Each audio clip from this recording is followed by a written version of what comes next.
À l'annonce du décès d'Alain Resnais, des dépêches, des réactions empreintes de respect. Énormément d'inconnus qui se sont mis à écrire, à envoyer des mails en se gardant de prêter attention au risque qu'ils couraient ainsi de casser la boussole cinématographique.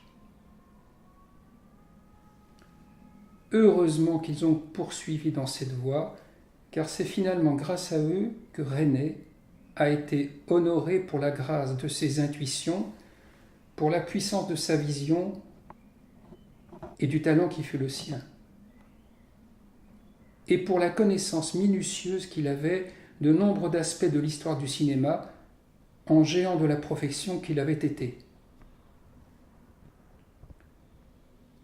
On a reconnu le dramaturge inspiré, l'ennemi de la fadeur, l'aventurier de l'audace formelle qui avait la précision d'un horloger sur les plateaux où le désir avant tout de vérifier et de se contredire l'emportant sur le spectacle, l'esprit germait, croissait librement, était la récolte inscrite dans des plans qui savaient concilier virtuosité syntaxique et rigueur vaillante, osée. Et il vient le réflexe, par suite de cela, de considérer la fin de cet hiver 2014, qui signa sa mort, comme l'épreuve d'un arrachement plus que d'un deuil ou d'un adieu.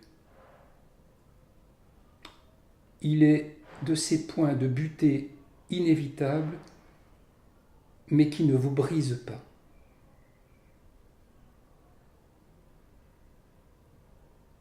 Hiroshima, mon amour, c'est notre jeunesse, la mienne, la vôtre, c'est la jeunesse dans la vie et la jeunesse du cinéma.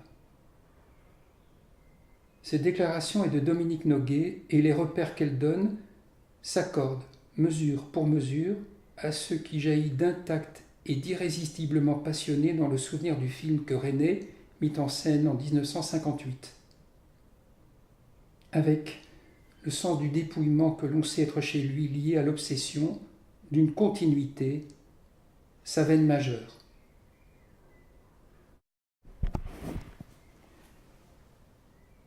Noguet s'exprime de la sorte dans une publication parfaite, éditée il y a peu, hommage magnifique au réalisateur et qui, tant au niveau de l'équilibre texte et photographie qu'au niveau du soin apporté à l'habillage, entame un examen sensible et original du voyage qui l'amena au Japon. Il était alors entouré du meilleur de la production française, maintenant une tribu décimée. Tous ses protagonistes allaient, comme on dit, faire bouger les lignes à l'escale. Les clichés, du noir et blanc de l'espèce la plus fascinante pour qui aime le toucher des tirages anciens, sont dus à Emmanuelle Riva, l'actrice obscure et demain célèbre, la femme que la fiction inventée par Marguerite Duras charge du poids d'un attachement inavouable. Une des raisons qui font que l'album réussit brillamment à allier candeur et découpe dans le passé tient à l'absence de flou quand surgit la silhouette de Resnais.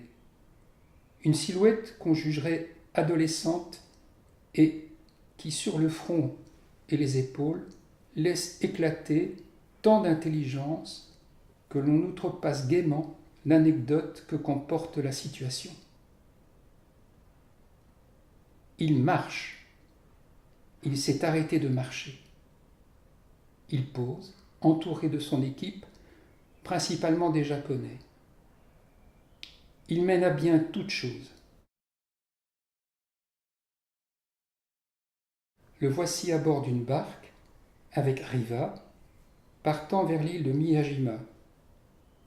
Le cinéaste déchiffre l'immense tête de dragon ornant la proue.